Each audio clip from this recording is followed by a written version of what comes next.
Shri Gurave Namaha. Shri Shri Shri Shivabalayogi Maharaj ki. आज की जय. Balu recording start chesara Balu? Yes, uncle. Recording has been started. Yeah. Good evening, everybody. We have seen people joining now. We're almost, heartfelt welcome to everybody for today's section. Thank you for joining us. And last week we could not have a regular section because Jagdish uncle was engaged in some bhajan program. We're happy and grateful to be gathering together again here. So let us continue with our spiritual journey with so many questions being answered, um, and seeking sincere blessings from our Swamiji to get this action, bring our peace and inspiration in our lives. So let's get started. Okay.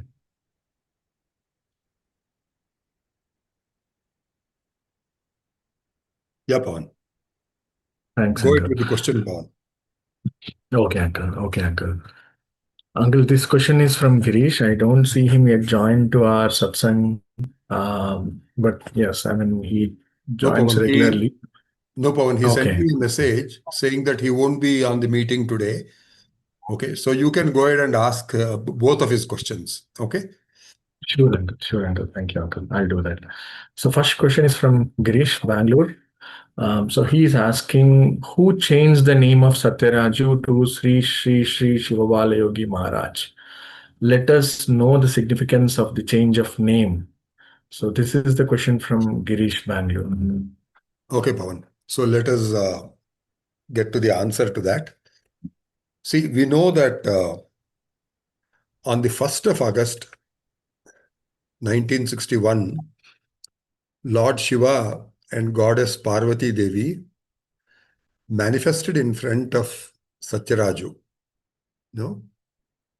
So that is when his tapas, his 12 years tapas was complete. Okay. So at that time, they conferred the title on Satyaraju, and the title was Sri Sri Sri Shivabalayogi. Okay. But Ishvara, he gave the actual title of Sri Sri Sri Shivabala Yogishwara to Swamiji. Okay. But Swamiji later on did not accept that name or did not use that name as Ishvara. He didn't want to call himself Yogishwara because Yogishwara is a title for Lord Shiva himself, Swamiji's guru. Okay. So out of deference to his guru, meaning showing respect to his guru, he didn't want to call himself also as Ishvara. Okay. So he did not use the suffix Shivabala Yogishwara. Instead, he used the suffix of Indra, meaning Shivabala Yogi Indra. That means the king of yogis, or the best of yogis. Okay, so that's the actual meaning. Okay, so that is how the name of Satyaraju was changed to Sri Sri Sri Shivabala Yogindra, actually. Okay. Now, you might be wondering how the name Maharaj came into picture. So let us discuss that also. So we are clear about the whole thing. Okay.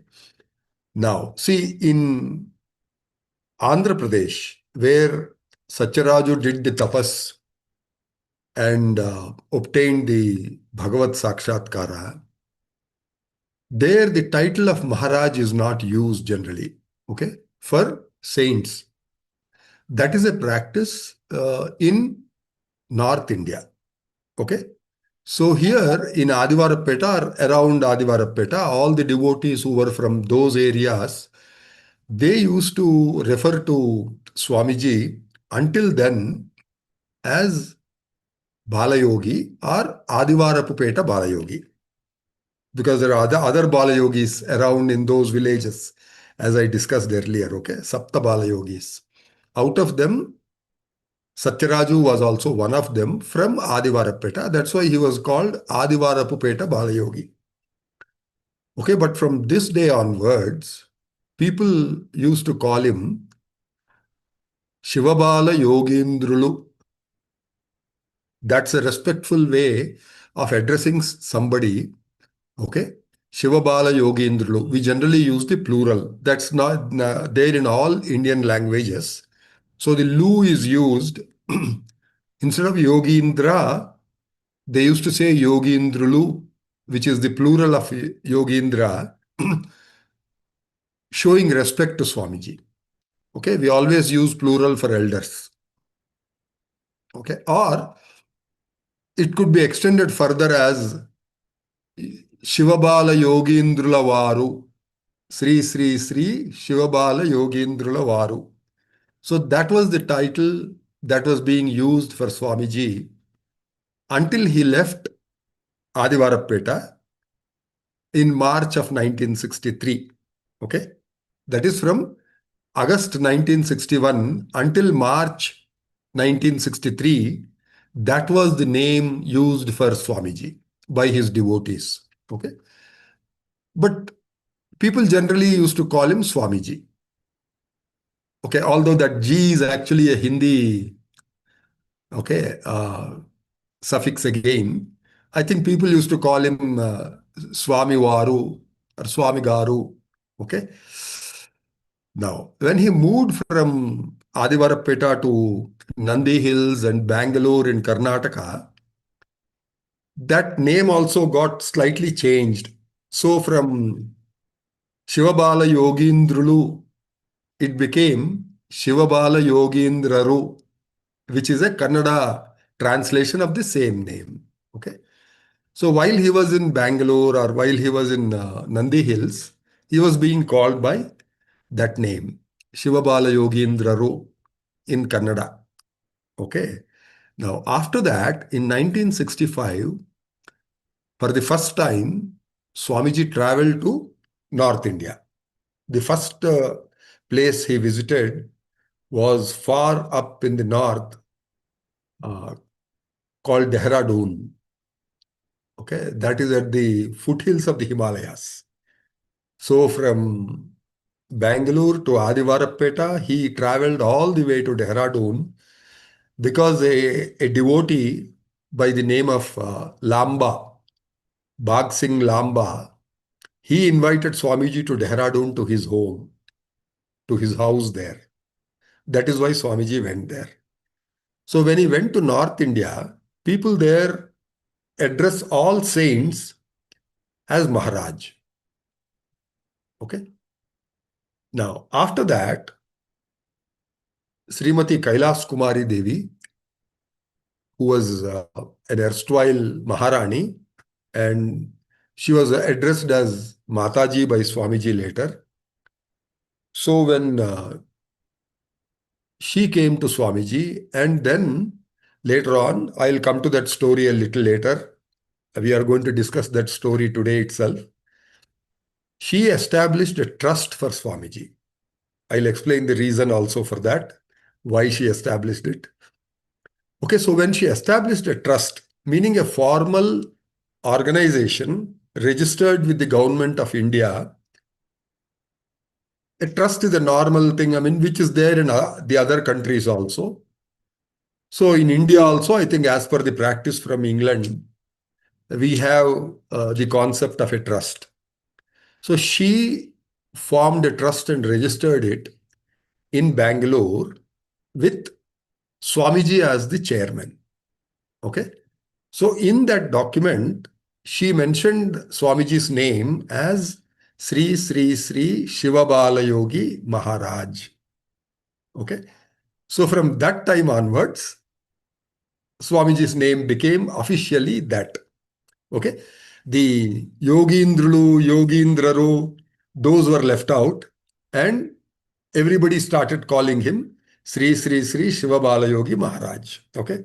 So that's how he got the name of Sri Sri Sri Shivabalayogi Maharaj. Now, his Second part of the question, what is the significance of a name change? Okay. So the answer to that is, uh, first, let me tell you what's the meaning of the name Sri Sri Sri Shivabalayogi Maharaj.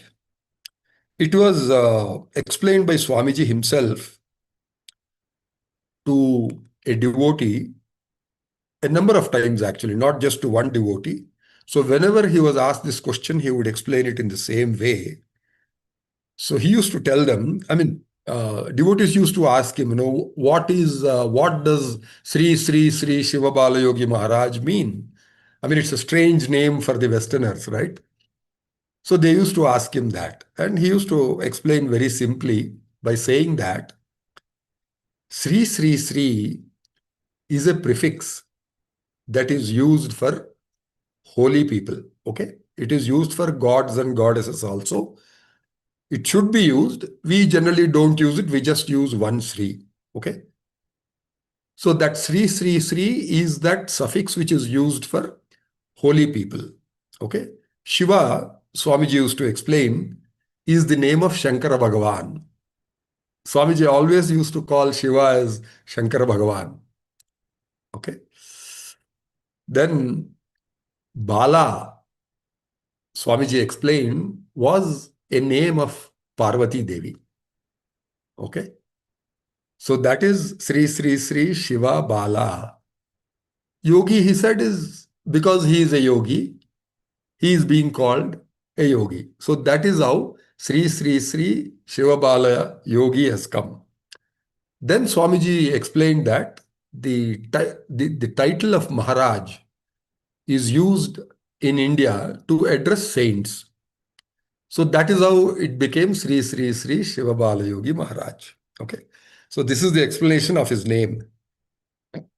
Now, what is the significance of the change? I mean, until then he was called Satyaraju. So why this name change? Okay. See, in 1961, when Swamiji completed the 12 years of tapas, he was totally transformed, right? He began the tapas as a village boy, an ordinary village boy of 14 years. Okay. By the time he completed the tapas, his age was 26 years, but he was totally transformed. Okay. From a normal village boy, he had become a self-realized yogi. Okay. I mean, whom Lord Shiva wanted to call Ishvara, Yogishwara, right?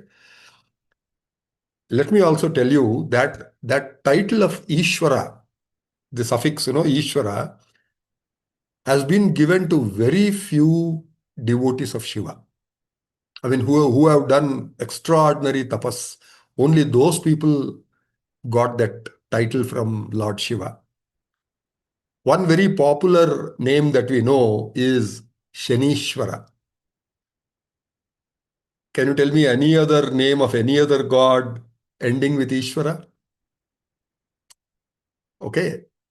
Then the other name that we know ends with Ishvara is actually Ravaneshwara, whom we know as a Rakshasa, okay, who was killed by Lord Sri Rama.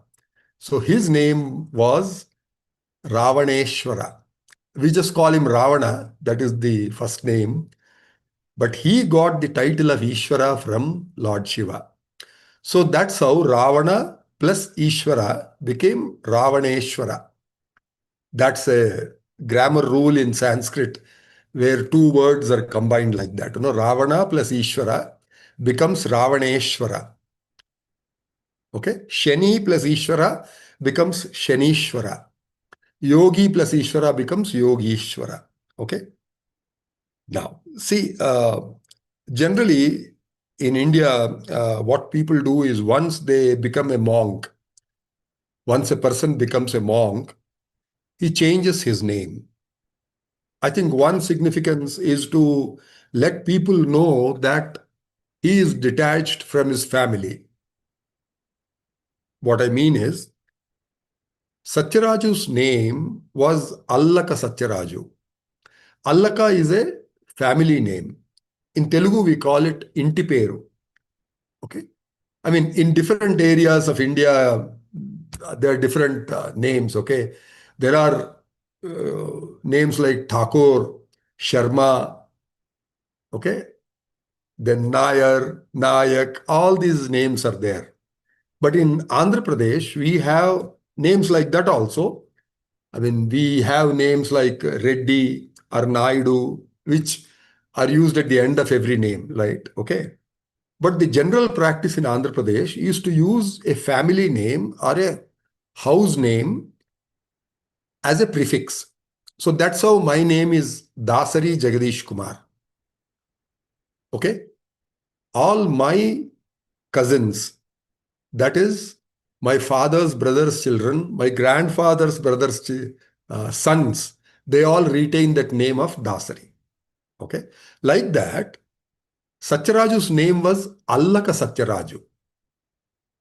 His mother's name was Allaka Parvatamma. His father's name was Allaka Bhimanna. Okay. Now, so henceforth, that Allaka is not used.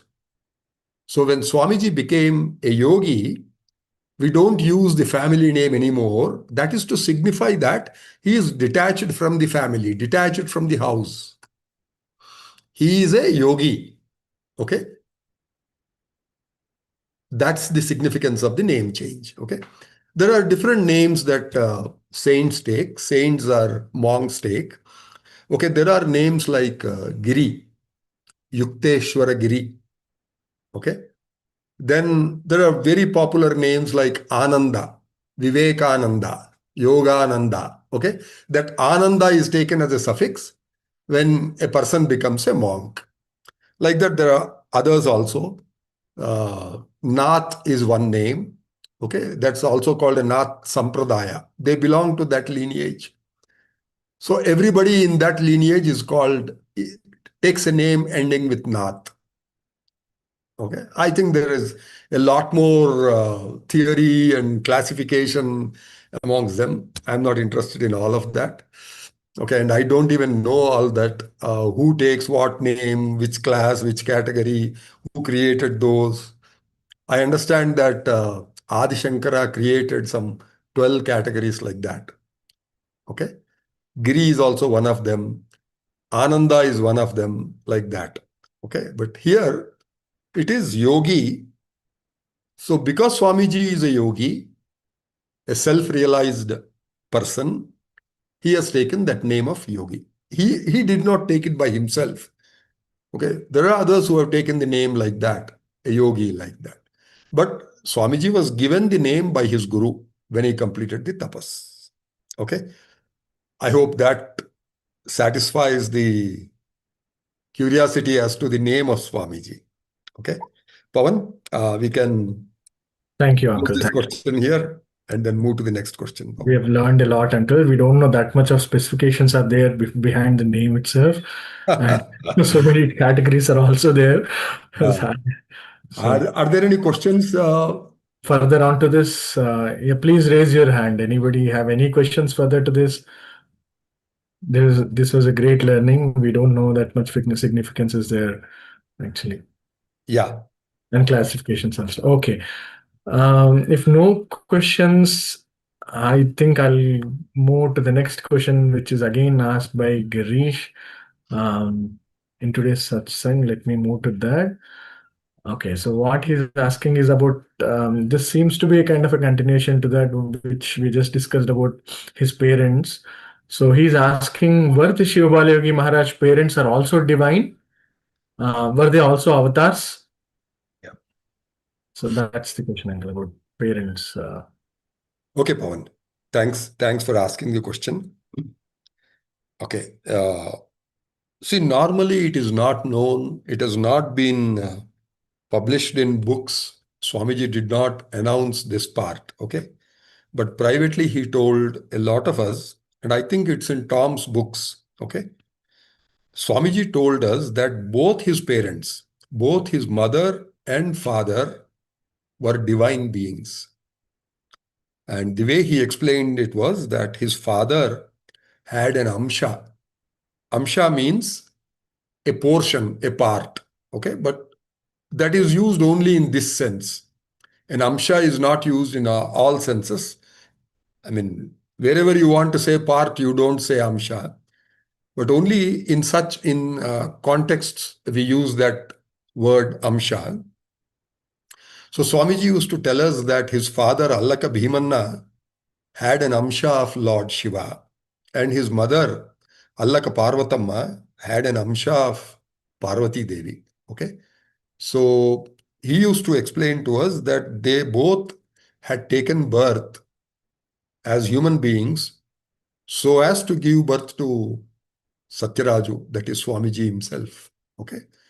And Swamiji used to go further and explain to us that, once he was born, his father's duty was done. So he passed away. I mean, when Swamiji or Satyaraju was just 2 years old, his father passed away. Okay. But Swamiji used to explain that, okay, his job was done. He has fathered a Satyaraju. So now it was up to the mother to take care of the child. Okay, but she struggled a lot, as we know, to take care of all her children, her 4 children who survived. So she had an amsha of Parvati Devi. Okay, now that mother, Holy Mother of Swamiji, Allaka Parvatamma, she was a very gentle and very kind woman, and she used to treat all devotees of Swamiji as her own children. She used to feed them, she used to cook for them, she used to work really hard, until her end. Okay, and she had done a lot of sacrifice to let Satyaraju be a yogi. Okay, now at one point, Swamiji told us privately, I think when just some 3 or 4 devotees were around him, he told us that Allaka Parvatamma was an incarnation of Sati Anasuya. Some of you might know who Sati Anasuya is. Uh, she was the wife of Atri Mahamuni, and she is very popularly known as the mother of Dattatreya. Who is Dattatreya? I mean, who was or is Dattatreya? He is the combination of Brahma, Vishnu, and Maheshwara. Okay, all three combined together in one form. So that is the form of Dattatreya. And Sati Anasuya was Dattatreya's mother. There is a story behind that as to how that happened. If we get a chance sometime, then let us discuss that, okay? But here, the point I'm trying to make is Allaka Parvatamma was Sati Anasuya in one of her previous lifetimes, okay? So in this lifetime, she was the mother of Satyaraju and thus the mother of Shri Shivabalayogi Maharaj. But she was very humble and she treated herself as a devotee of Swamiji, as a disciple of Swamiji. Okay, she never, asked for that respect to be given to her or nothing like that. She kept serving him until her last moment. Okay. Uh, just I want to remind you all that 15th of June, next month 15th, is the Mahasamadhi anniversary of Srimati Allaka Parvatamma. Her physical body is interred in the old ashram here in Bangalore on the Bannerghatta Road. Okay, so we all go there and then we perform a function in her memory on the 15th of July this year also. Every year that is done. There is an Annadanam that is conducted there at the ashram. So this year also it will be there. We all go there. And I would like to talk more about her probably on the 13th of this month. It's a Saturday, so we should be having another session of Satsang. So let me see. I would like to talk about her and seek her blessings so that we also develop, that devotion and vairagya like her son, Shivabalayogi Maharaj ki jai. Yeah, Pavan. So Thank you, Uncle. Thank that's you. how I close the answer to the second question. Sure, Uncle. I Uh, think Lalita is here, yes, right? Lalita is here, Uncle. Yeah, yeah. Yeah. May I please request Lalita ji, can you please go ahead with your ask your question? Hello, Uncle. Yeah, Lalita. So, Hello. uh, yeah, thanks, Pawan. Like I shared earlier with you, Ah, um, I know Swamiji's Dhyan Diksha is given ah, by applying Vibhuti to the Brikuti, and we know the power of touch, right? okay. But there are people who may have Swamiji's blessed Vibhuti already and who may not have been initiated into Dhyan yet. Yeah. So I had this doubt as to can they initiate themselves by seeking blessings from Swamiji? Okay, Lalita. Thanks. Thanks for raising this question. I feel this is an important question because a lot of people would be thinking about it. Okay, so I chose to again discuss this in a satsang session so that more people will get to know what's the correct method of initiation into Swamiji's dhyana. Okay. Now, Lalita, the answer unfortunately is no. People cannot initiate themselves even if they have Vibhuti blessed by Swamiji, unless they are initiated into Swamiji's dhyan, into Swamiji's meditation by the touch of a devotee of Swamiji. Okay. Now, for a few years after Swamiji completed tapas, he himself would apply Vibhuti to people on their bhrikuti with his left thumb. Okay. Now, later on, as the number of people grew and a lot of people had to be initiated, Swamiji used to bless a devotee by touching him on the bhrikuti, and then that devotee would go around and initiate all the people who had come to take the initiation into dhyana. Okay. That was the method followed by Swamiji right until 1994. Okay. Now, but how, on what basis am I saying that the physical touch is necessary and that just applying blessed vibhuti on the forehead is not sufficient? Okay. I mean, there have been at least two instances when I learned this from Swamiji himself directly. Okay. So let me tell you those two instances so that you people are also clear about why we insist that the initiation should be by touch. Let me clarify again.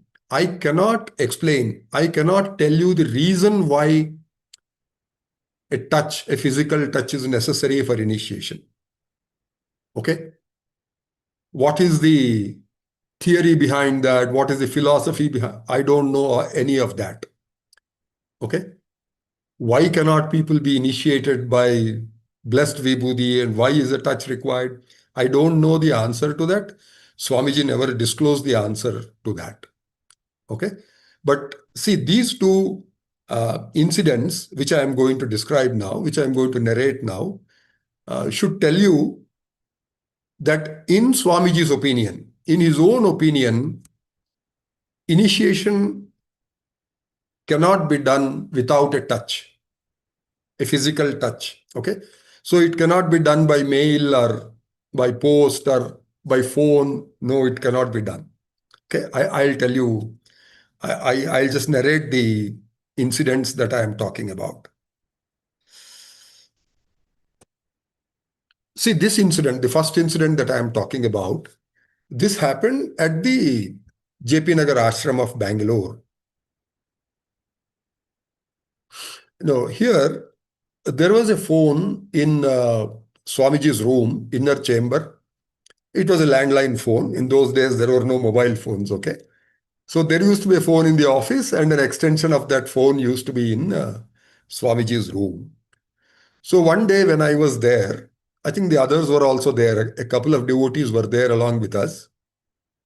The phone rang, and I answered the phone. I used to answer the phone at times if I am there in Swamiji's room, and I answered the phone. Okay. The person who was talking to me from the other side, I think, was a devotee from North India. Okay. I think he started speaking in Hindi, and he asked for initiation. Okay. So I turned to Swamiji, who was in the same room, and I said, Swamiji, a devotee has called and he wants to be initiated into Swamiji's meditation. So as usual, Swamiji said, ask him to come to the ashram in the evening, any day, and let him inform the office staff that he wants initiation, and Swamiji will initiate him. Okay. Now let me just briefly explain what was the procedure during Swamiji's days at the ashram, right? If anybody wanted initiation into meditation, they were to come to the ashram in the evening, 4, 5 o'clock. Okay. And they were to inform the person in the office. In those days, it was actually Satyashilan. He was the person who was in the office, who used to be in the office. So this person would go to Satyashilan and inform him, sir, I have come to take initiation into meditation from Swamiji. So Satyashilan will somehow pass on the information to Swamiji. Okay.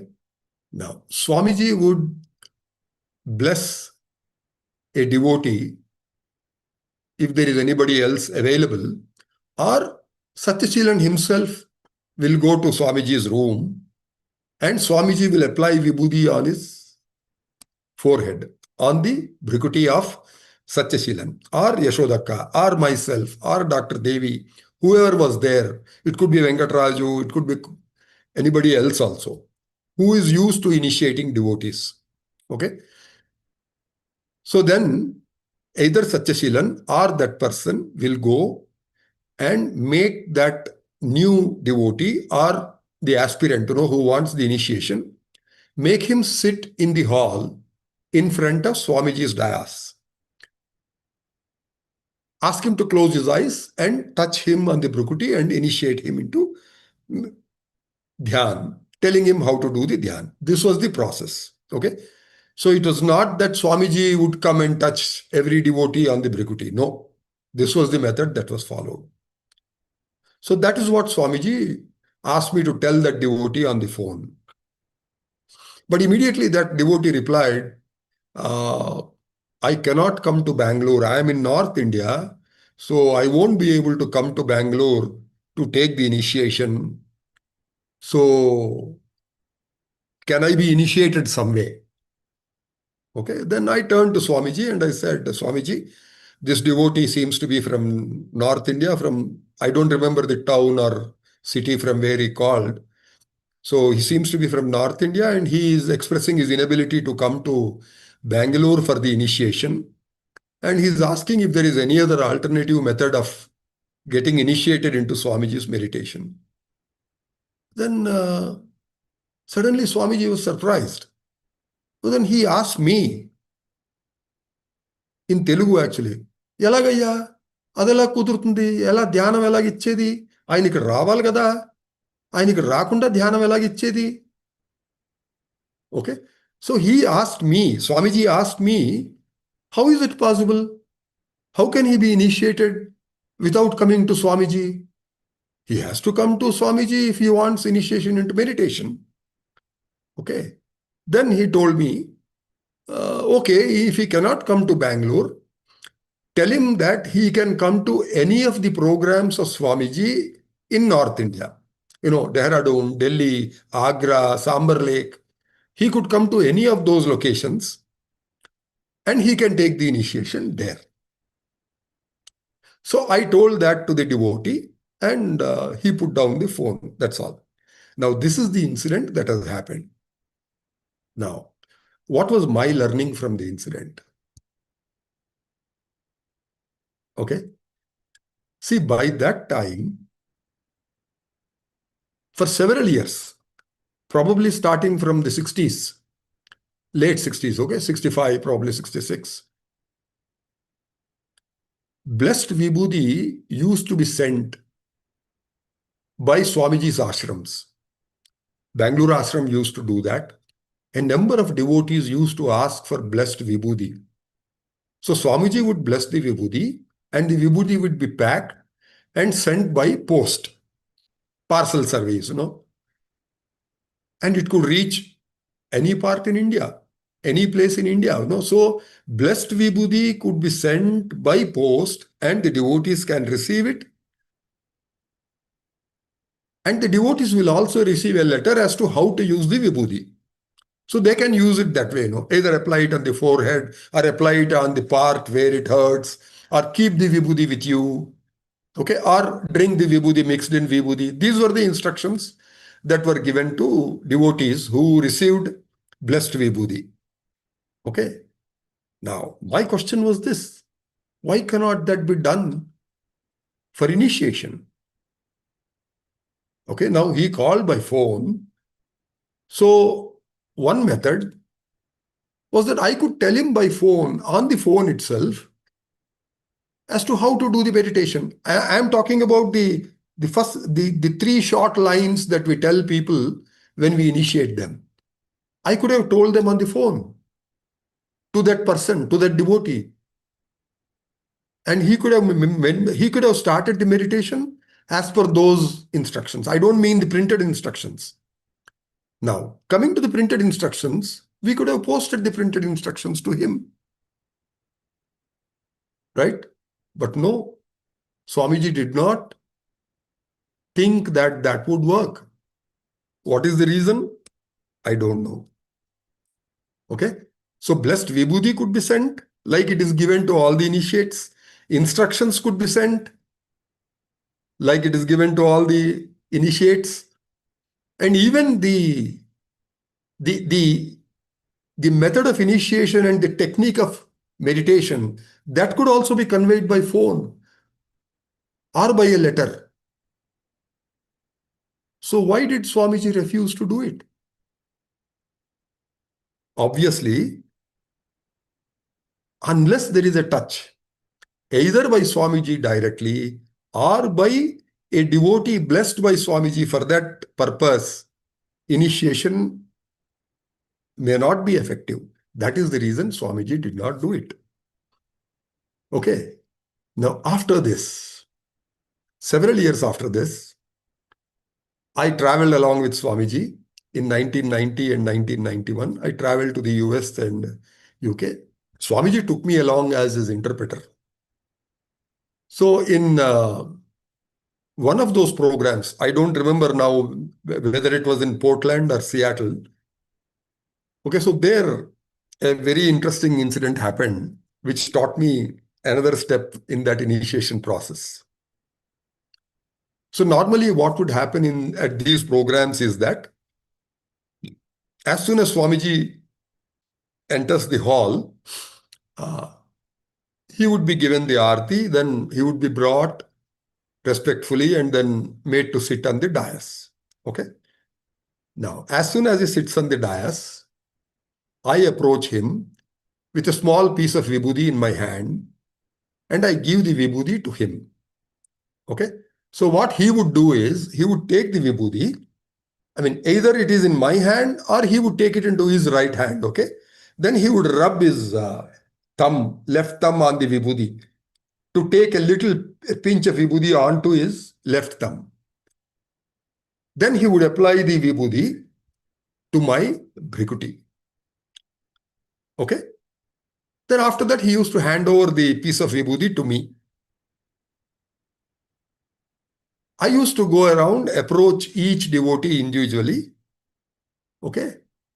Apply the vibhuti to each of them on their bhrukuti and whisper to each of them the technique of dhyan, how to do the meditation. Okay. Now, so this was done to every devotee that was there. This continued at all programs, standard. Every program, the same thing used to happen, right? Now, in this program, something slightly different happened, okay? So what happened was, after Swamiji was made to sit on the dais, I approached him with a piece of vibhuti in my hand. So this time he took the vibhuti into his right hand. He held it and then he took the vibhuti onto his left thumb. Then he applied the vibhuti on my forehead. And with his right hand, he placed the vibhuti in a tray that was kept beside him. So there was a lot of vibhuti in that tray, a few more pieces. So he just placed the vibhuti in that tray. So I was a little surprised, but I need the vibhuti to initiate people, right?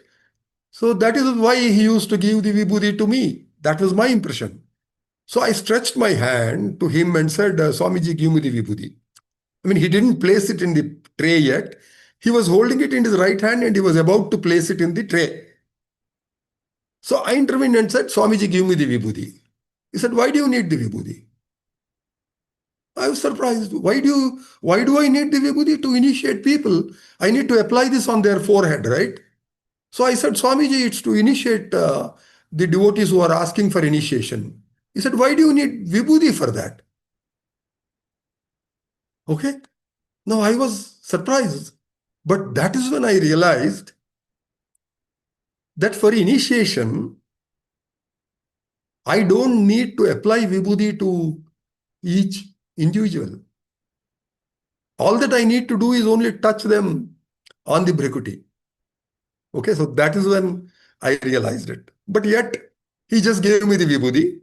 That piece of vibhuti which he was about to put in the tray, he gave it back to me. I thought for a moment, what used to happen, a small thing there. Everybody used to sit together.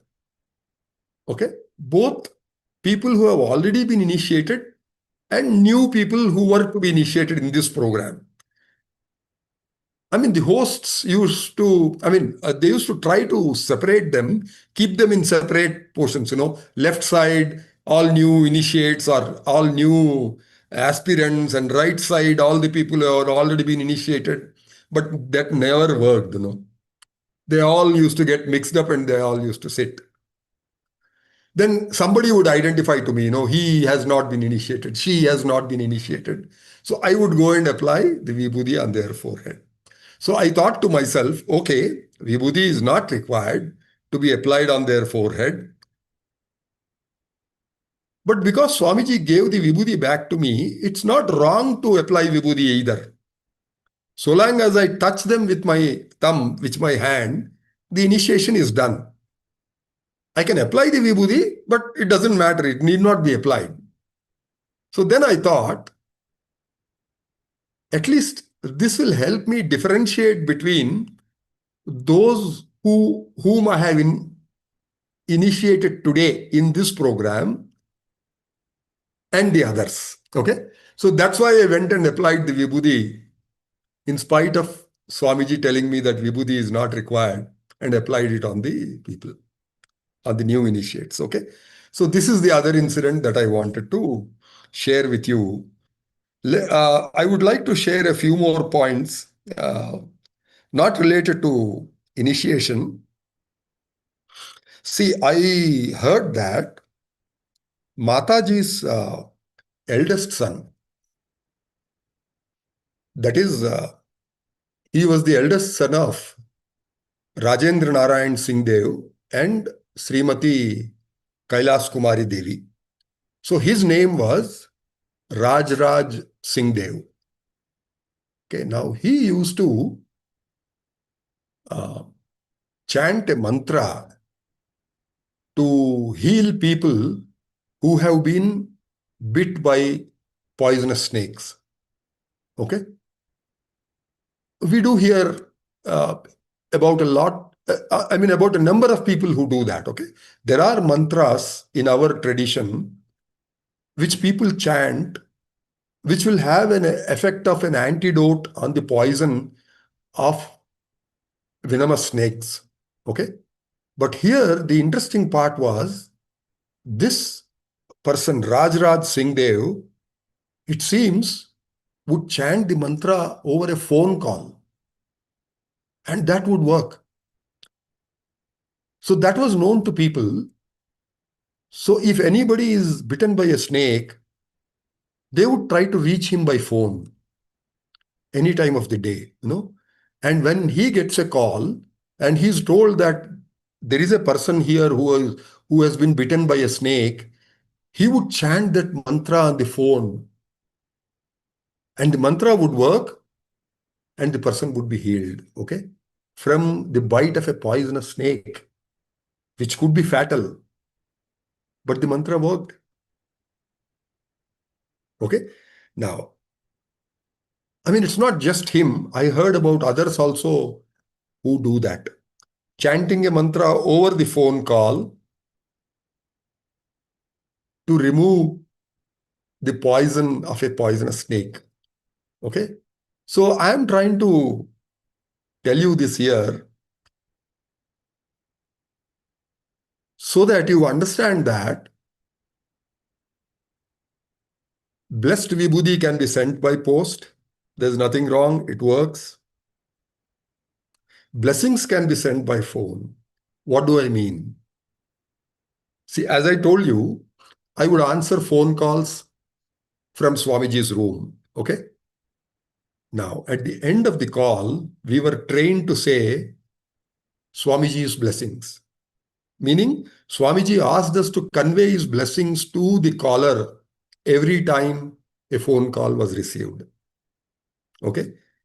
Not only that, he used to receive a number of letters. Every letter, when we reply to it, the last line would be, Swamiji sends his blessings to you and your family. Okay. So blessings can be sent by phone, blessings can be sent by letter, blessed vibhuti can be sent by mail. A mantra will be effective for a snake bite over a phone call, but I'm sorry, not initiation into Swamiji's meditation. Now, these two incidents that I narrated now have clearly established that touch is essential for initiation into Swamiji's meditation. Okay. Just now let me tell you another story that happened after Swamiji's Mahasamadhi. Okay. So after Swamiji's Mahasamadhi, there was a person in trance, who used to also travel, and he started this practice. He would say, I will offer Swamiji's initiation by mail. So anybody who wants initiation can write a letter to him, and then he would send blessed vibhuti to that person by mail and send the instructions to him or her as to how to do the meditation. And then they can apply the blessed vibhuti on their brukuti, and they can practice the meditation. This is the practice that person in trance started off. Okay. It went on for a few years. After that, once I was talking to another person in trance, another devotee of Swamiji in trance. So I just mentioned this, that this first person in trance has started this practice of initiating by mail. So I just wanted to inform you. He said, no, that won't work.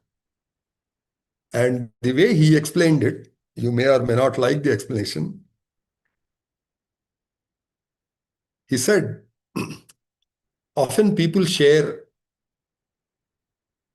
or convey a kiss over a phone call. is that the same as an actual kiss when they physically meet each other? It's not, right? So that way, initiation cannot work without a touch. That was his explanation. You may or you may not like it, but that's the explanation I got from him. Okay. Now,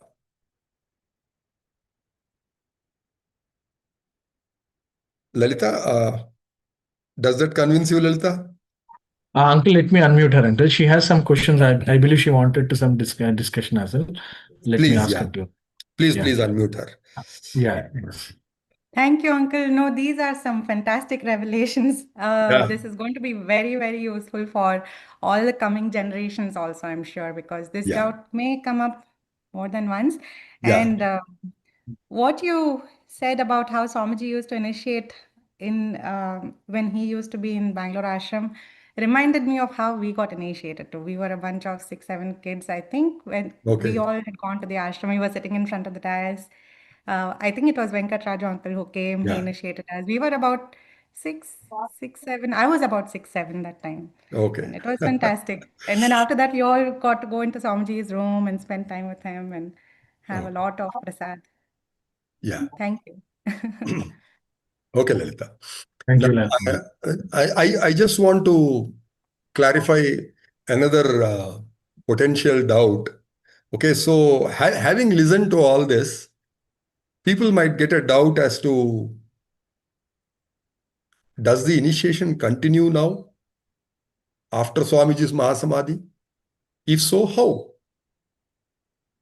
How do devotees receive the blessing? You know, when Swamiji was physically in his physical body, then he used to touch us and bless us, right? So how are you doing it now? How can it be done? Can it be done at all or not? Okay, so the answer to this we got from Swamiji in trance on different devotees. So we were told that we were to keep the piece of vibhuti. See, I explained to you that I would give a piece of vibhuti to Swamiji and he would apply it on my bhikuti, right? So what we do now is we go to a samadhi of Swamiji or an idol of Swamiji, or it could be even a photograph of Swamiji, meaning where Swamiji's astral presence is there. Okay. Then we place the vibhuti in front of the photo or the idol or this on the samadhi, and then we take the vibhuti and we apply it to ourselves. I am talking about the initiator, the person who is offering the initiation, not the aspirant who needs to be initiated. No. Okay. So the person who is going to initiate, let us call him the initiator. Okay. So he would apply the vibhuti on his brikuti after placing it on the samadhi and invoking Swamiji and praying to him, saying that, Swamiji, your devotees are here and they want to receive initiation into meditation. So please bless me so I can initiate them.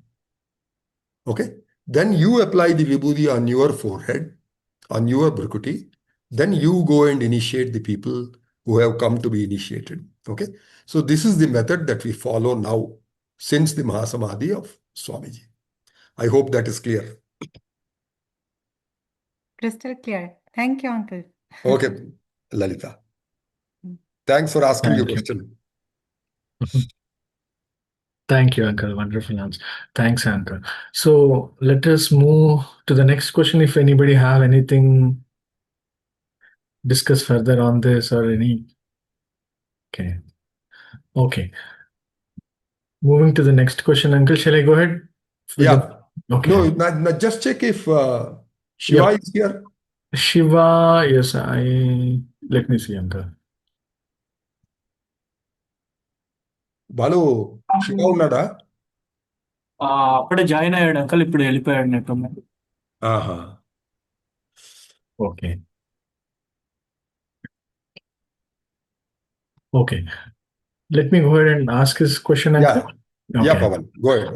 Uncle Shiva from Adwarpeta, he's asking while doing Dhyanam, if we ask Swamiji a question and do not receive an answer, what does that mean? does it mean the prayer or meditation was not effective?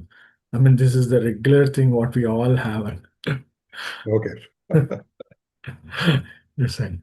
Now, my question to him actually, before I answer the question, is how do you know that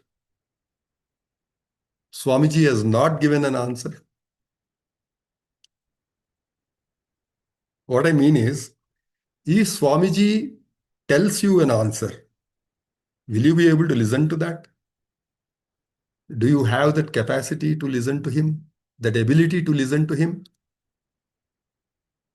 Okay, that's the question, right? So, without that, how do we know that Swamiji has not answered? Probably he has answered, but we could not listen to it. I mean, we could not get the answer in any way, either as a vision or as a sound or as voice. But we should develop the capability to be able to receive that, right? From Swamiji. Okay? So we cannot conclude that Swamiji has not replied. Okay?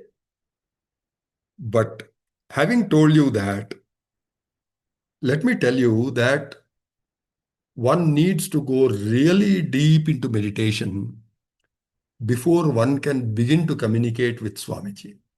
Okay? I am saying this from what I heard from a number of people who have been practicing meditation for years, regularly, okay? Hours and hours of meditation. And they cannot communicate with Swamiji with confidence, okay? Like they cannot ask a Swamiji and be confident that they will get the answer. Okay? Now, I know that you began meditation probably 2-3 months ago. Okay? So we cannot draw a conclusion now that Swamiji has not replied. Okay? Okay. Now, please listen to the answer to the next question. I think that will give you an answer to your question also. Yeah, Pawan. We can continue with Lalit's question. Lalit generally has another program during this time of the week. Yes, sir. Saturday evening he is busy. So Yep. I would This request you is to continue asking the question, Pawan. sure, Uncle. Sure, Uncle. This question is from Laliteska Kapalia from Pune, Katpalia. So he's asking, how can we communicate with Swamiji now that he's no longer in his physical body? So he's asking, like, as Swamiji is not in his physical body, how can we communicate with him? And the explanation what he has for this question is, many devotees who practice deep meditation experience Swamiji's guidance through meditation, dreams, or inner experiences. But for those who may not receive such direct experiences, how can they inwardly converse or connect to Swamiji? So with a great experience of meditation, they may get Swamiji's guidance through dreams and inner experiences. But those who do not have such meditation experiences and all, so how can they inwardly converse with Swamiji and connect to Swamiji is the question, Anka. Okay, Pawan. Yeah. Thanks for asking the question. First, before I begin to answer the question, I would like to again raise the same point that I raised for the earlier question. I'm just sharing an observation. This is my observation. So please let me know if it is true in your case also. See, when we pray to Swamiji, that is when we ask for a blessing or we ask for help, guidance regarding something, we ask Swamiji. We ask Swamiji either orally or we may ask mentally, or we may pray to him mentally, but we don't know whether Swamiji has listened to that, Swamiji has understood our prayer, the mental prayer. We don't know that, right? Now, at the same time, let us say Swamiji is answering, as I said earlier, right? Let us say Swamiji is talking back to you, he's answering your question. Will you be able to listen to that? Okay. This is the problem we face. So when we talk to God, it is a one-way communication. Also, when God talks to us, also it's a one-way communication. Okay. We cannot ask back. We cannot say, okay, you are saying this, but no, we cannot do that. Okay. Generally, what happens even to people who are experienced and who do a lot of meditation and who can contact Swamiji is that they get a very cryptic answer, a one sentence answer or a one word answer. That's all. Okay. There cannot be a discussion between the devotee and Swamiji. Okay. Or that could apply to our Ishtadaiva also. People who are praying to Hanuman, people who pray to Mother Parvati Devi or Lakshmi Devi or Mahavishnu, Rama, Krishna. Okay. So we may pray to our Ishtadeva, we may ask him whatever we want, help, guidance. But that's all. Beyond that, we cannot do anything. We cannot discuss with him. Right? So this is the problem we face. Right? So looks like Swamiji was aware of this problem. So fortunately for us, he has provided a wonderful phenomenon which is called Bhava Samadhi. That's a Sanskrit term. Okay, I'll explain that to you a little later.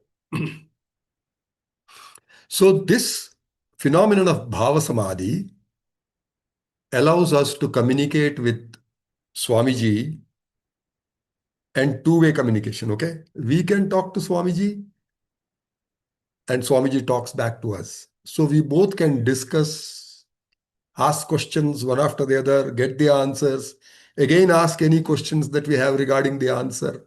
So that's what I mean. A discussion can happen through the phenomenon of Bhava Samadhi. Okay? Now, while Swamiji was in his physical body, this phenomenon was helpful in communicating with Swamiji when he is not in that location. What I mean is this. This phenomenon started off in 1961 after Swamiji completed tapas. Okay? How it started off and all, that's a big story again. Let me not get into that. But Bhava Samadhi started happening in Adivarapeta. 1961. Okay? Now, in 1963, Swamiji left Adivarapeta and traveled to Nandi Hills and Bangalore. Okay. Now, during that time, when Swamiji was not in Adivarapeta physically, some devotees there in Adivarapeta would experience Bhav Samadhi. And through Bhav Samadhi, they would communicate with Swamiji. And Swamiji would communicate with them. Okay. This is what used to happen in Adivarapeta. Later, Swamiji came to Bangalore in 1963, but in 1965, he started traveling to North India. Okay. That phenomenon also started in Bangalore in 1963. Okay. So since then, when Swamiji was not in Bangalore,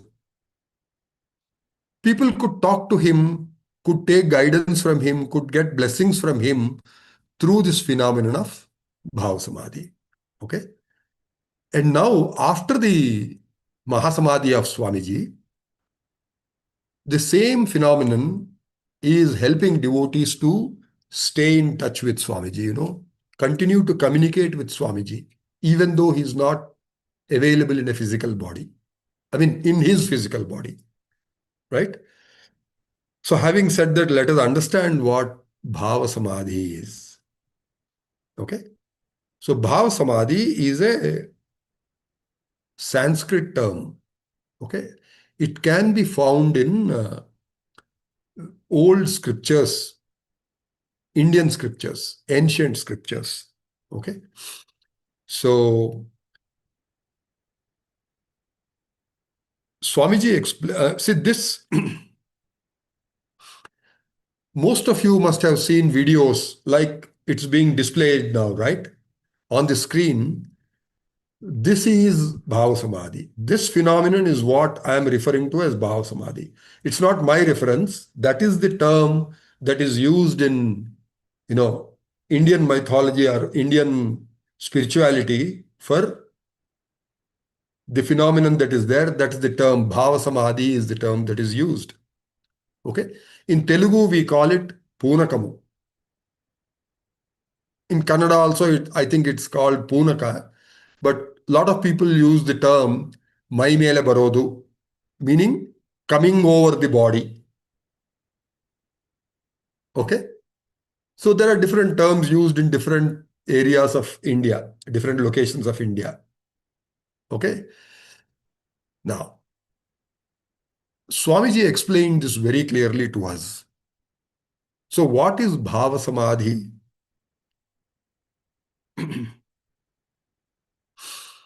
In English, the term trance is used for that. Okay. But in reality, the term trance, as used in Christianity, is slightly different from what we have seen, we have experienced here. It's not the same as Bhav Samadhi. But because there is no other term available in English for that, we continue to use the term Bhav Samadhi. Now, the Ramakrishna Mission, okay, they use a term called ecstasy. Okay. Now, we read from books that Sri Ramakrishna himself used to experience ecstasy very often, almost on a daily basis. Okay. Not only that, even after Sri Ramakrishna's Mahasamadhi, I read in the books that a few of his devotees, his direct devotees, who were with him, who spent time with him, they would experience the ecstasy. Okay. So they use the term ecstasy for the same phenomenon that I am calling Bhava Samadhi. Okay. But then when I searched Google for ecstasy, I found that ecstasy is also name for a drug. Okay. So it's a psychedelic drug and that somebody named it as ecstasy. Okay. It causes an experience like that. So that's the reason they call it ecstasy.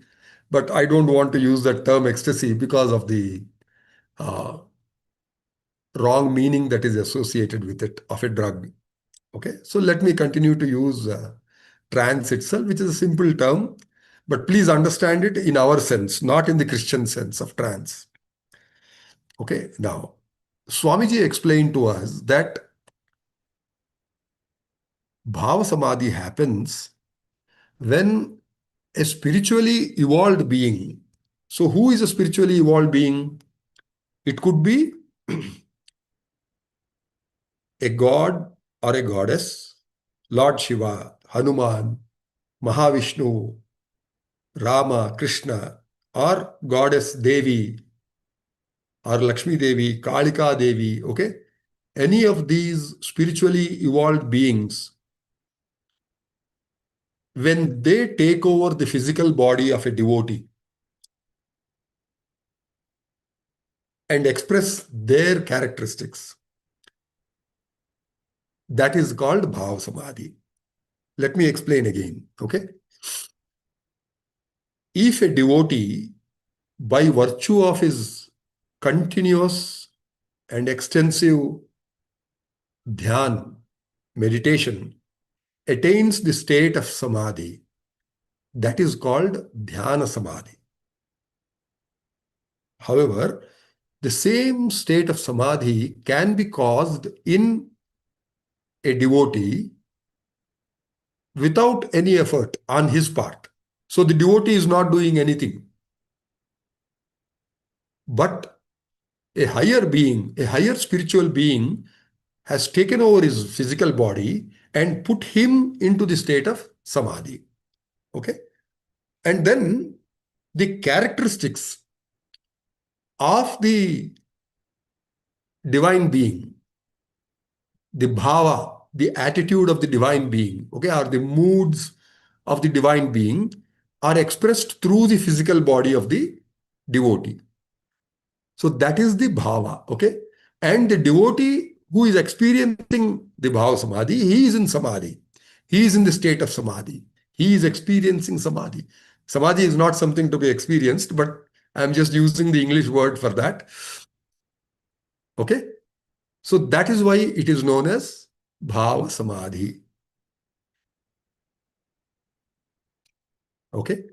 Now, Swamiji himself being a yogi, a self-realized yogi, he can cause bhava samadhi in his devotees. Okay? In anyone he wants. I mean, it's wrong to say that he can cause it only in his devotees. He can cause it in anybody he wants. Just anybody, okay? Being a yogi. And try to understand this. He can cause in multiple devotees the bhava samadhi at the same time. That is, his astral bodies. Please note the word, I'm using astral bodies and I'm saying his astral bodies, implying that he has several astral bodies. Unlike us, normal human beings or normal beings who have only one astral body. The yogis and the divine beings have several astral bodies. Okay? Now, each astral body can take over the physical body of a devotee and cause trance in that devotee. Okay? That is Bhava Samadhi. Now, coming to the question of Lalit. So this way, we see a number of people experiencing Bhava Samadhi, right? Dancing or swaying, okay, or shouting aloud like that. But a few of them also talk in Bhava Samadhi. So that means it is actually Swamiji talking through them, or it is actually the gods who have taken over their physical body. The gods talk through the physical body of the devotee. Okay. Now, so that is the phenomenon, that is the mechanism by which we can continue to talk to Swamiji even now. That is what used to happen when Swamiji was in Bangalore. It used to happen in Adivarappeta. A devotee would go into trance and the other devotees could talk to Swamiji through that devotee. Okay. Same thing happened in Bangalore. Same thing happened in Dehradun, Sambar Lake, Agra. Okay. And please note this, the same phenomenon, which is Bhava Samadhi, happened in Sri Lanka also, in the UK, United Kingdom, London, England, also in USA, United States of America. Okay. All these places we could see Bhava Samadhi happening. There are videos available, okay, which will tell us that Bhava Samadhi has occurred at all these locations. Okay. So that is a mechanism, Lalit, through which Swamiji can continue to talk to his devotees through the physical body of other devotees, so that his astral presence is there on a devotee, and then he continues to communicate with us. Not simply communicating, whatever Swamiji used to do, that is, give blessings, answer people's questions, okay, bless Vibhuti for devotees, just like Swamiji used to do. He will do all of that being in trance on a devotee's physical body. Okay. And there are several devotees who experience this Bhava Samadhi now, and not all of them, but a few of them do talk. So Swamiji talks through them. That's what I mean. Okay. So this is the answer to your question, Lalit. Um, I think Vivek have a question on this, Shankar. Yeah, Vivek. Vivek want to discuss something. Can Balu, can you please unmute Vivek?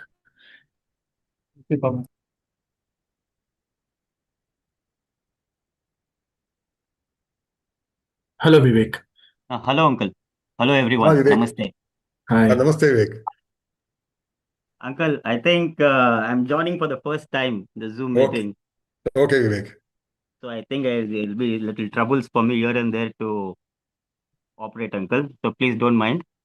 Huh, Okay. Uncle, my question is, huh, so the first, let's start from the root, uncle. So huh, where Jangama Deva, Shiva, in a form of huh. Jangama Deva, came and made Satyaraju sit in tapas. The Yeah, first state that Satyaraju experienced, is that Bhava Samadhi, uncle? Or what was the state that Swamiji used to tell us? okay. Something on that. I asked Swamiji this question. Uh, Balu, did I narrate this story earlier, Balu, in the earlier sessions of Satsang? Yes, uncle. I did, right? Okay. Yes. So, Vivek, you can listen to that. Yeah, so I don't want to go into the detail of this now. Okay. But Balu, what I am asking is, in this series, since the last 1.5 months we are doing Satsang, right? In this series, did I raise this topic? Yes, all the uncle. I did. Yes, uncle. Okay, okay, Balu. So please point that out to Vivek, in whichever video it is available, so he can Okay. go through that and understand. Yeah, Vivek, to answer your question in a short way now, Yes, uncle. I directly asked Swamiji this question. Okay. Okay, I asked him directly, Swamiji, I understand that all the devotees or all the disciples that you have initiated into tapas, Okay. they perform the tapas in Bhava Samadhi. A Okay. senior devotee told me this, okay? Okay. That Sringavraksham Swami performed tapas in trance, Kondangi Swami performed tapas in trance, Yes. Pichaya performed tapas in trance. Yes. So this created a doubt in my mind whether Swamiji also performed tapas in trance. Okay, uncle. And I actually asked him directly face to face Yeah. when I was alone with him. Yeah. Did Swamiji also perform tapas in trance? He said, yes, of course. Swamiji also performed it in trance. Okay. Okay, Vivek? Yes, uncle. Uncle, that's so beautiful, uncle. Yeah. And I've heard you telling that, Ah, uncle, to me personally, that Swamiji was in trance. But yeah. Yeah. after the 23 hours of Yeah. intense tapas, that 1 hour of no, when he gets out of the tapas, Yeah. that 1 hour he Ah, was not in trance, uncle. yes, he was not in trance. Okay, so that 1 hour, who Ah. was that? It was Satyaraju who was performing tapas. No, no, wait a minute. See, that 1 hour he was not doing tapas, right? He was not in meditation. But who was he at that time, uncle? He was Satyaraju at that time. He was Satyaraju. Okay. Ah. So So he he was used to see, as soon as he came out of Samadhi, which yeah. was actually Bhav Samadhi, at Yes. least in the initial phases, right? Hmm. 23 hours he used to be in Bhav Samadhi, Hmm. not Dhyana Samadhi, because he never practiced Dhyan. He could not have gone into Dhyan Samadhi just like that, right? It's impossible. So he was put into Bhav Samadhi by Lord Shiva. Okay. So he remained in Bhav Samadhi for 23 hours a day, and that 1 hour a day, he used to come out of Bhav Samadhi, and he used to be a normal Satyaraju, a normal boy.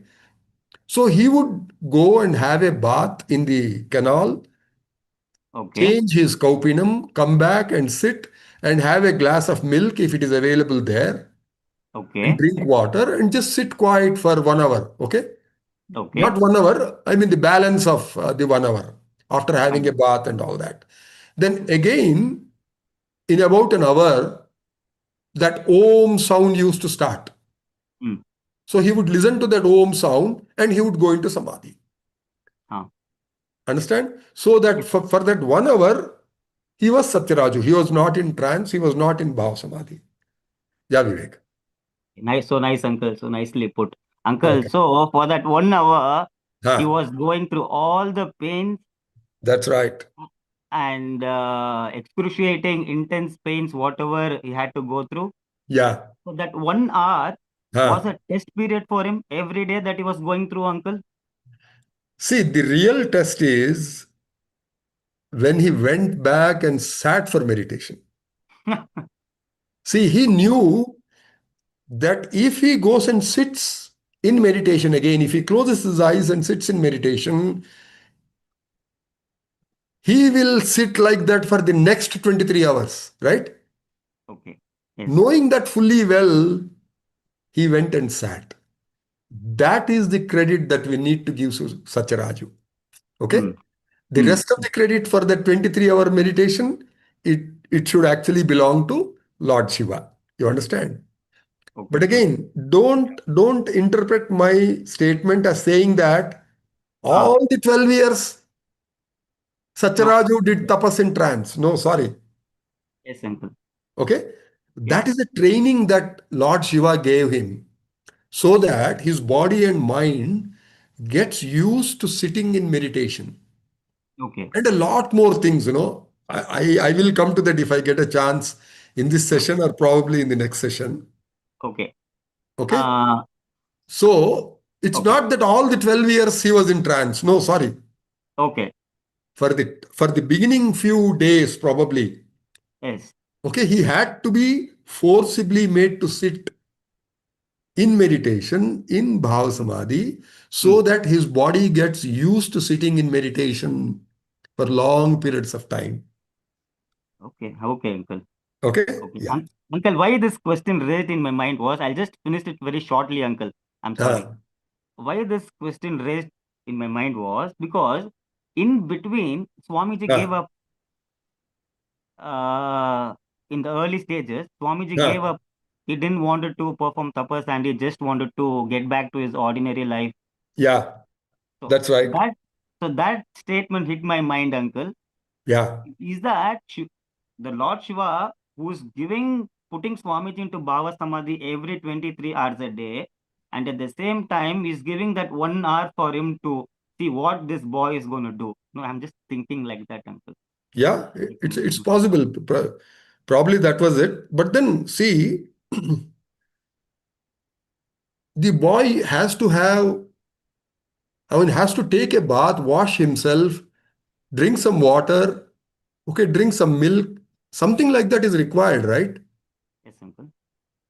Okay, but then please remember, there were times when Satyaraju used to be in continuous samadhi for several days at a time. Okay. You understand that? Yes, uncle. Yeah. So was it several days or uncle, several few months, like straight 1.5 year or something? No, what I read in detail in the book is that the last 1 month, that is 1961, Okay. okay, the whole month of July, that is from July 1st to July 31st, 1961, he remained Banargata, in Samadhi. Banargata Ashram, uncle, you're He talking about? remained in, see, that is called Nirvikalpa Samadhi, but don't Okay, ask uncle. me the meaning of Okay, that. okay, I uncle. don't I know got it. it, uncle. Okay. Okay. Okay, uncle. Yeah. Okay. So that was my question which popped in my mind, Okay. uncle. That's why I asked it, and I'm glad you Okay. answered it, uncle. Thank you. Yeah. Okay, Vivek. Now, thanks for asking the question. Thank you, uncle. Now, Pawan, we Thank have, you. I think, 2-3 Yeah, minutes. only 2-3 minutes left, Uncle. So, and even we didn't discuss that what you have used to do, the previous birth explanation on each of Yeah, the so that previous is left out. And the people. question from Yeah, Vaishnavi is also left Vaishnavis. out. Okay, so we need to Yep. take them in the next session. Uh, Yes, Uncle. uh, Yes, and yeah. yes, this free. I think this is a open time. Anybody wants to discuss anything? Yeah. Is this Yeah, so we until can 9 use for that, o'clock. Uncle? Yeah, right. So until 9 o'clock from now, see, now it is about 8:30. So from now onwards until 9 o'clock, I'll be available here. So if anybody wants to have some informal discussion, but only again about Swamiji, his tapas, his life, his teachings, only about that. I mean, I cannot answer questions on any other subject. Okay. So if anybody is interested, they can ask the questions and we can have a discussion. But I mean, I would like to tell the other participants that I will not take up the formal questions that I shared on WhatsApp from now onwards. Okay, we answered the questions until now. The rest of the questions will be taken up in the next session of Satsang. Okay, yeah. Thanks for your patience and thanks for being there. So those who want to leave can leave now. The rest of you can stay on and then we can have an informal discussion. Vivek again, he has Yeah. a question. Please go ahead, Okay. Vivek. Yeah, Vivek, go ahead.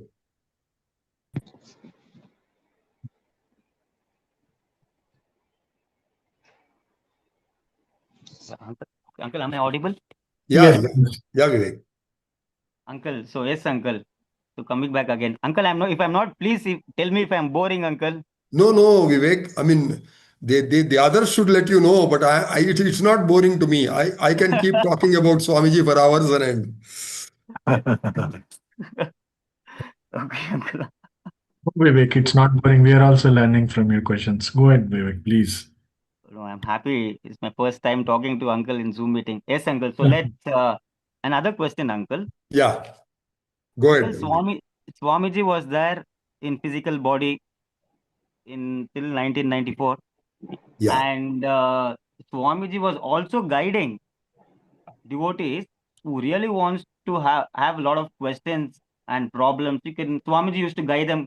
Go ask the trans Swamis. Yes, uncle. So I would like to know a little about that, uncle. No, Vivek, your actual question is not clear to me, Vivek. If you could Okay. just repeat that. Okay, uncle.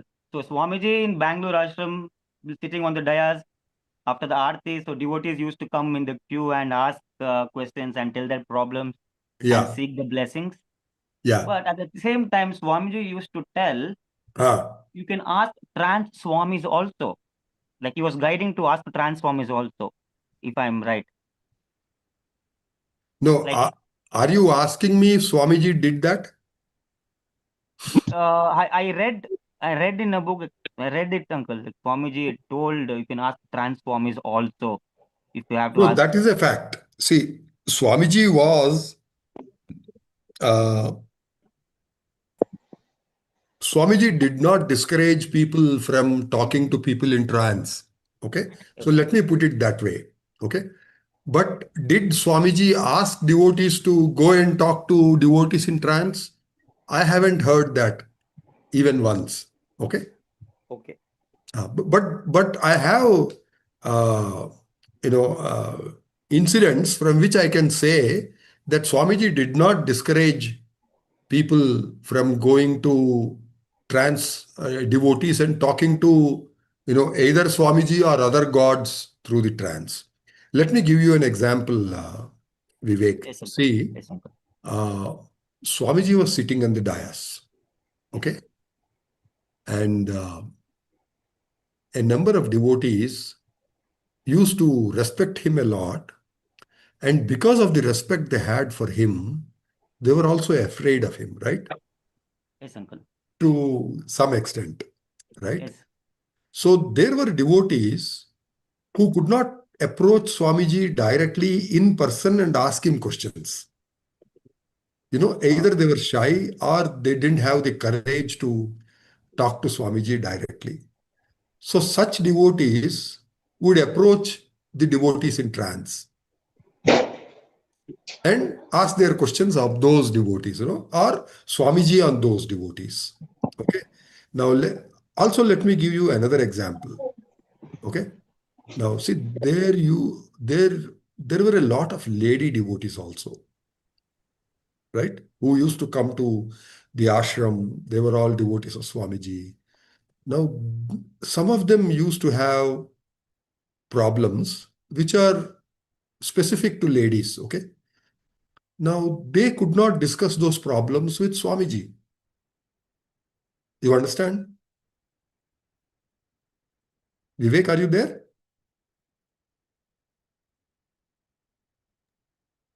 What I'm happened? completely there, uncle. I'm completely there. Okay, okay. So those lady devotees, if they had to ask about their feminine problems, problems that they cannot discuss with men, Okay. they used to approach lady devotees who were in trance. Okay. So Swamiji was sitting on the dais there, Okay. and on the floor, there would be a lady sitting there in trance, Okay. and devotees would approach her and then talk to her, but they would not come to Swamiji and talk to him. Why? Because of this reason. They could not discuss their personal problems with Swamiji. Okay. Okay, uncle. This I've never heard this, uncle. Okay. Okay. Now, Okay. I saw that. Okay. See, at the Bangalore ashram, I used to see that. Okay, uncle. Young ladies used to go to other lady devotees who were in trance and talk to them, but not directly to Swamiji. They would come to Swamiji's dais, they would bow down to him, touch his feet, but not talk to him about their personal problems, okay? They would prefer to talk to ladies who were in trance. So that is also another reason why they would prefer speaking to a devotee in trance rather than to Swamiji, okay? Yeah. Okay. Uncle, what about male devotees, uncle? Were they shy too? No, male devotees used to talk to Swamiji directly, okay? But you see, think about this, Vivek. Swamiji used to travel a lot. Okay. See, out of the year, probably for 6, 7 months, he was not in Bangalore, right? Uh-huh. But the programs used to continue. Every Sunday evening, we had a program. And every Sunday evening, we had a bhajan. And people would come and gather there. And several devotees used to come there. So if they had a problem, how do they seek guidance from Swamiji? Correct, uncle. So if they find a person in trance, they would talk to that person in trance. Okay. Okay. And we have several such experiences. Okay. And see, actually, there is a question like that, and I wanted to answer that question in this session, Yes, uncle. but I will have to take it up in the next session. Okay. Fine, uncle. A clear evidence that Swamiji encouraged people to talk to devotees in trance. And as I told you, Yes, uncle. this was a regular thing that was happening at Adivarapeta.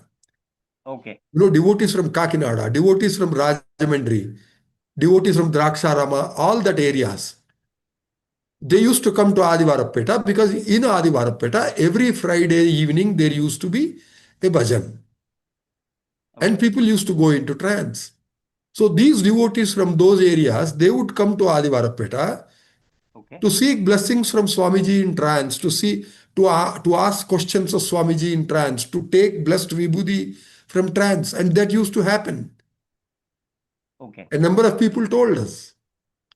Okay. Okay. In 1996, after Swamiji's Mahasamadhi, when myself and Tom, we both went to Adivarapeta and talked to devotees, they expressed their experiences like this. They said, we used to talk to Swamiji in trance and take help from him, take guidance from him. When Swamiji was not here, Swamiji was in Bangalore. Uncle, I'm sorry, uncle. A message is popping up that is a little. Who is that? I think someone wants to ask some question, I believe. Yeah, that's fine. We do have time, Vivek. We do have time. Yeah, I'm sorry. I'm sorry. No, why you're sorry? No. Go ahead, please. Yeah. I mean, Let that person ask the question, Balu. yes, uncle. This question Sri has posted it, and the question is from Bhashwit Yogi Sai. Are you in the call, Yogi Sai? The question is about why did Lord Shiva select Satyaraju only to perform tapas? Okay. But again, Okay. it's a nice question. Now, is that person in the Zoom meeting or? Yeah. Sri, can you do you know who is Sai?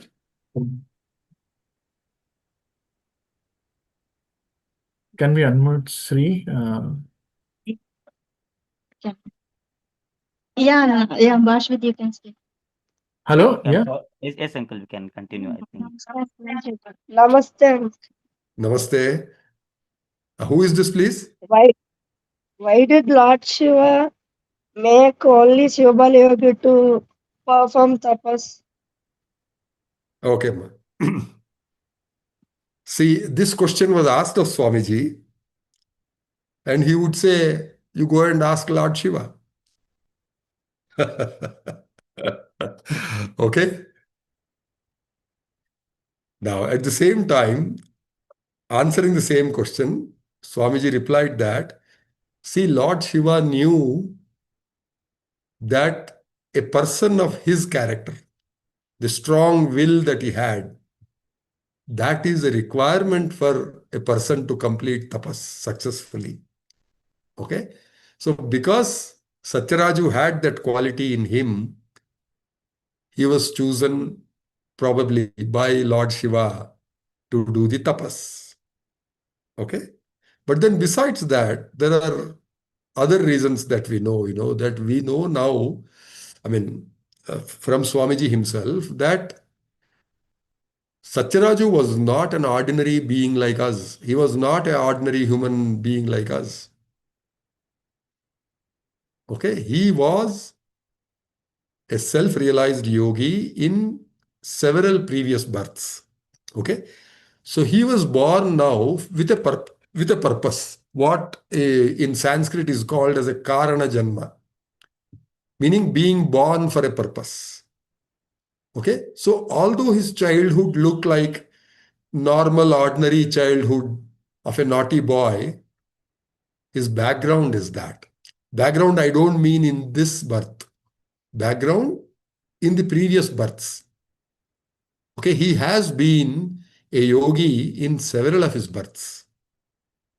Okay, now I can think of Shuka Maharshi, then Nityananda Maharaj, Ramakrishna Paramahamsa, Adi Shankaracharya.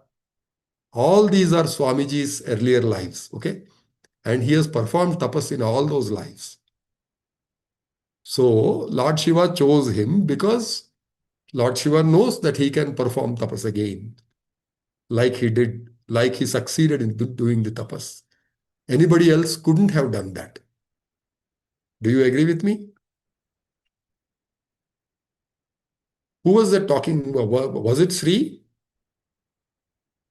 The actual question is from. Uncle Nandini's son, Bashwat, you can. Thanks, Uncle.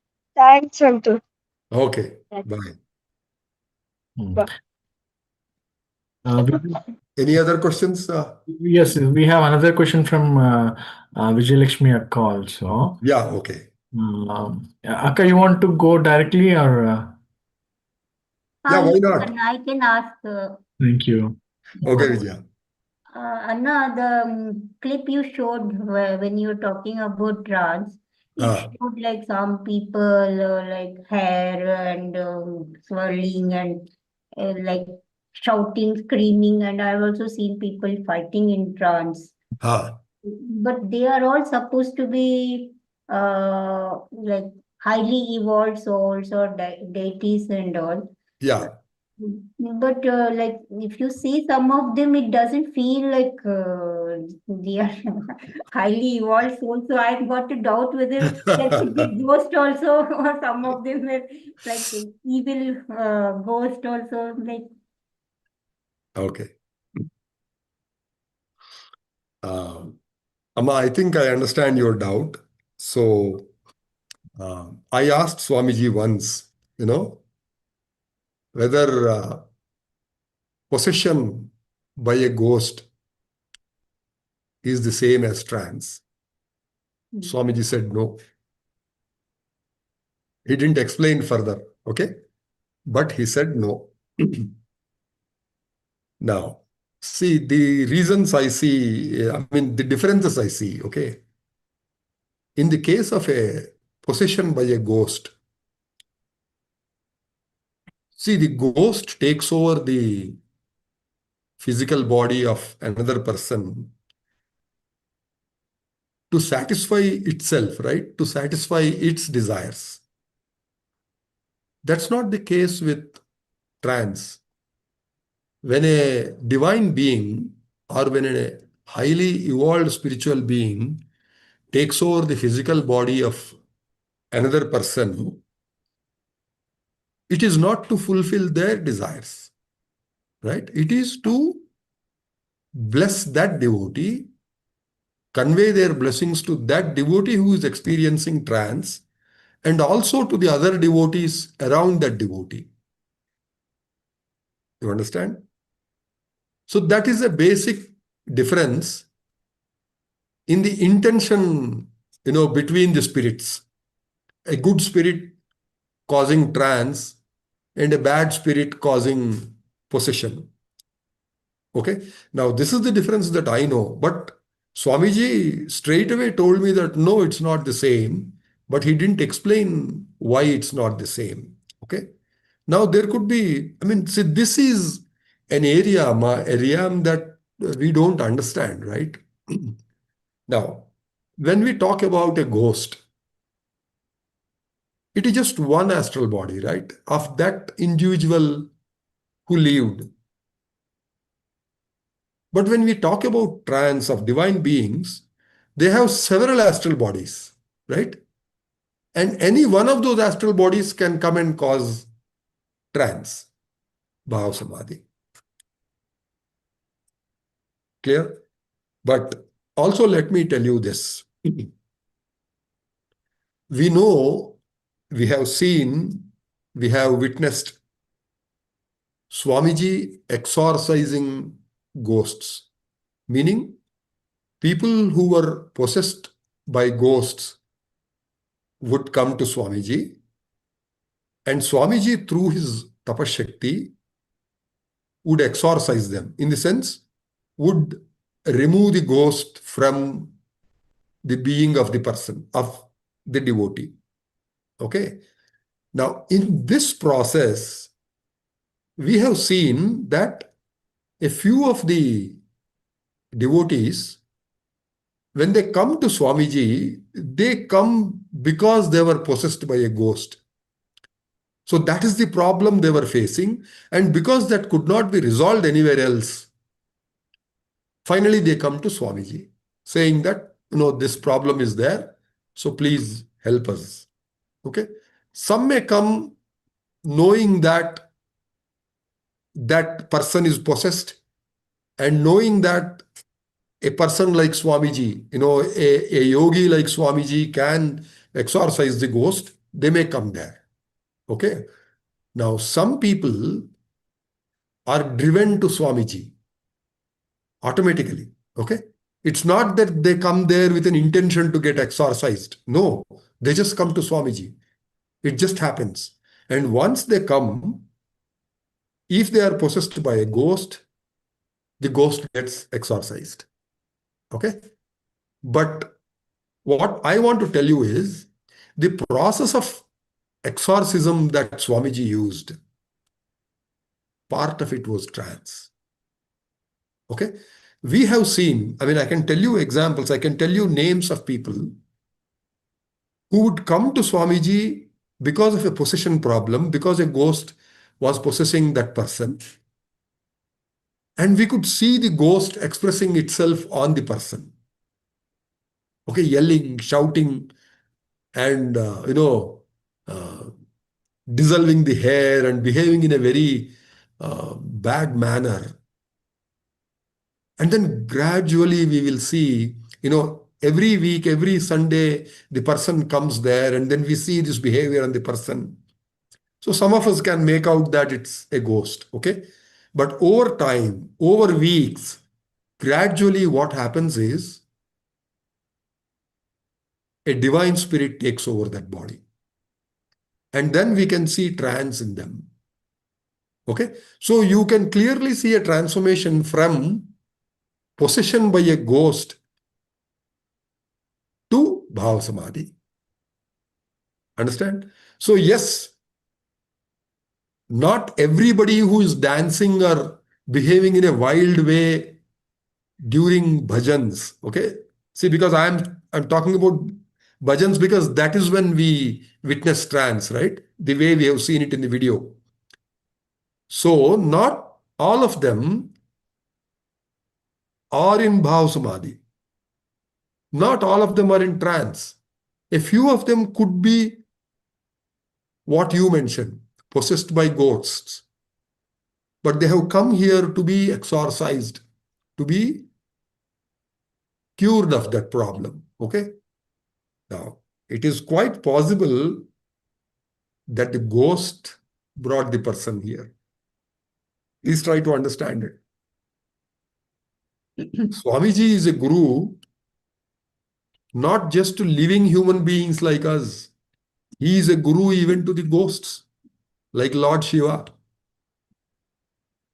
As it is his duty to help us, to guide us, to move forward in our lives. I don't mean living life, okay? I mean even after death. To move forward, the guru helps us. Okay? Now that duty is there even for a ghost. Meaning, even if a ghost has to move forward, get rid of this ghost state and move forward, it needs the help of a guru. So it is quite possible that the ghost possesses a person and drags that person to Swamiji or his ashram so that it can move forward in its life. You understand that, Ma?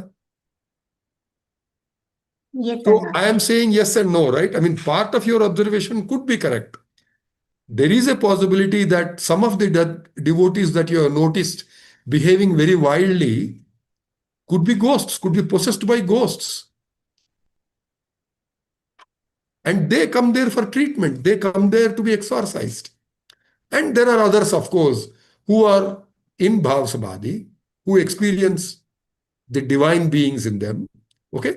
But I mean, at least to me, I can make out to some extent. I cannot be very sure about whether a person there is possessed or whether the person is in trance. I cannot be 100% sure. But I can make out by the behavior of the person whether the person is possessed or by a ghost or whether the person is in trance. Okay, Amma? Okay, Anna, one more question. Anna, Yeah, when please. that ghost leaves the body of that person, Yeah. can it enter into our bodies and all? I don't know, Amma. See, when it comes to, I mean, actually, it's a good question that you asked because that points to another difference between trance and possession. Okay? A ghost may not have the power to possess anybody and everybody. Whereas that is not the case with Bhav Samadhi. A spiritual being like Swamiji, it is up to him totally. He can put anyone in trance, just anyone, okay?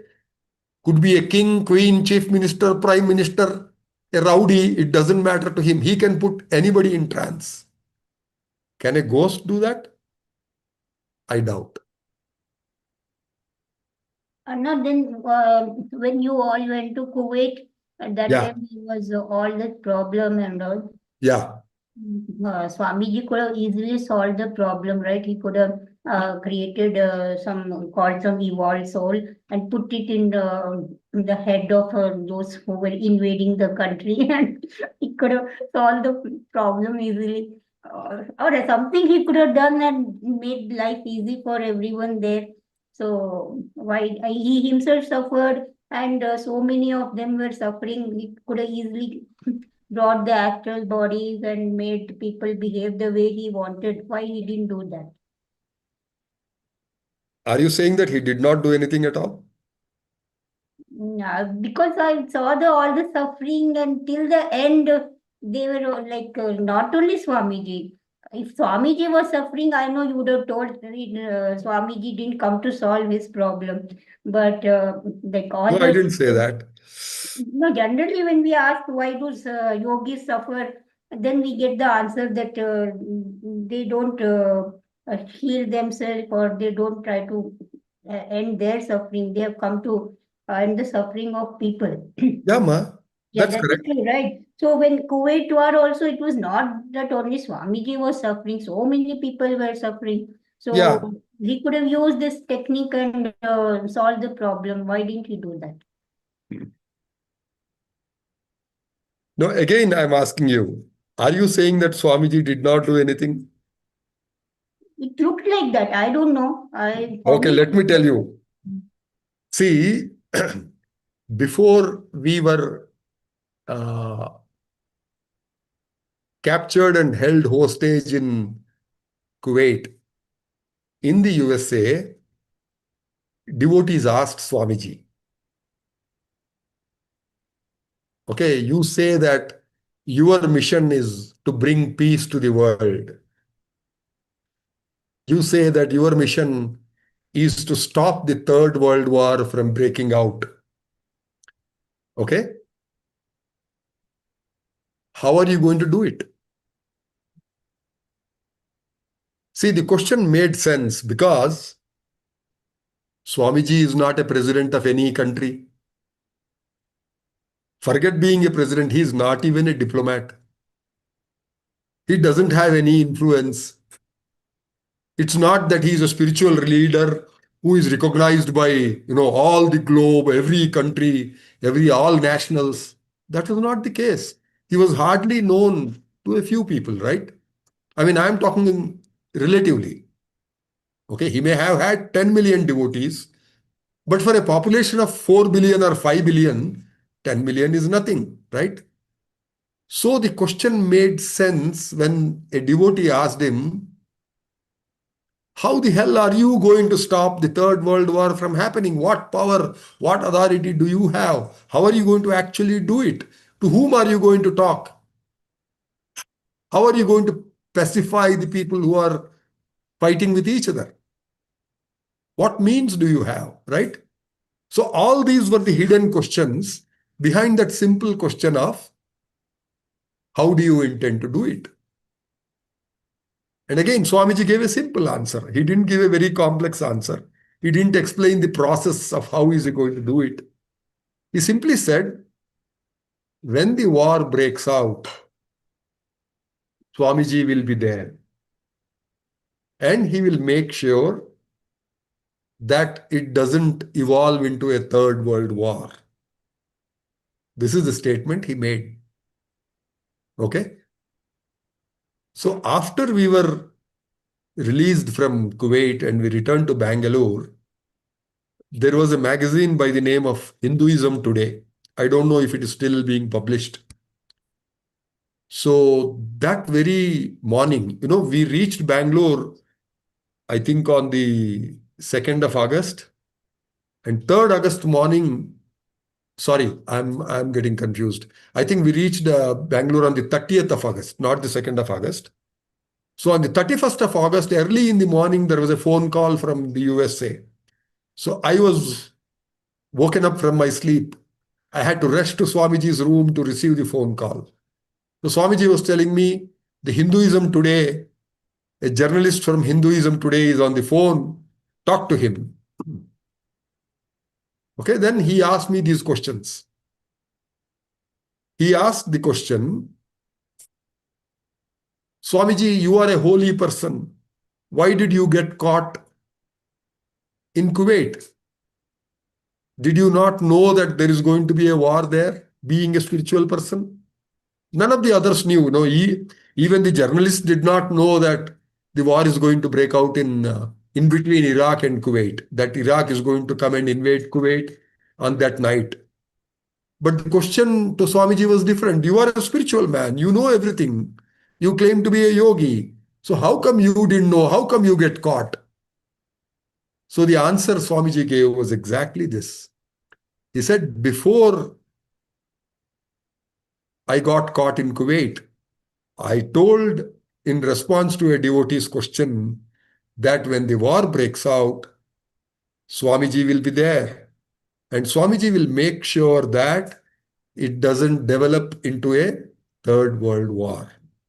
Okay? And I believe that's what he did. How he did it, I don't know, okay? In whose mind he went and whose mind he changed, whom he put in trance, I don't know, right? But ultimately, there was no Third World War. And even today, there is no Third World War. Okay, Iran and USA are fighting. Iran is fighting with several other countries in the Gulf. But it's not yet a Third World War. Okay? So, as a devotee and disciple of Swamiji, I attribute that to Swamiji. He is still taking care. Yes, and I hope he will go and sit in Trump's head and No, thank you, Anna. no. So, do you mean to say that he should go and sit in every robber's mind and every thief's mind and every murderer's mind and stop him No, from doing that? for World War III, Anna. For that. No, ma, he may not do it. Okay. There will Okay. be lots of other rules, these spiritual people follow. See, if that is true, when Lord Krishna was there, why did the Kurukshetra war happen? Lord Krishna could have stopped it if it was a bad thing to happen. Why did Rama have to go and fight a big war with so many monkeys and so many Rakshasas being killed just to bring back Sita? Why? Why couldn't he just stop the war completely and pick up Sita and take her to Ayodhya? Why didn't he do it? He was God. Nobody is going to dispute that he is a God.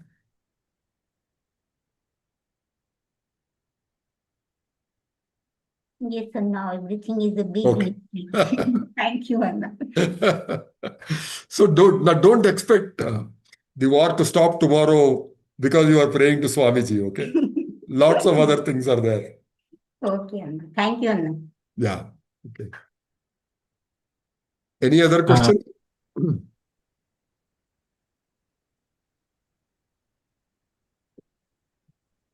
I think, yeah, we have also reached the time, Uncle. Yeah, Pawan.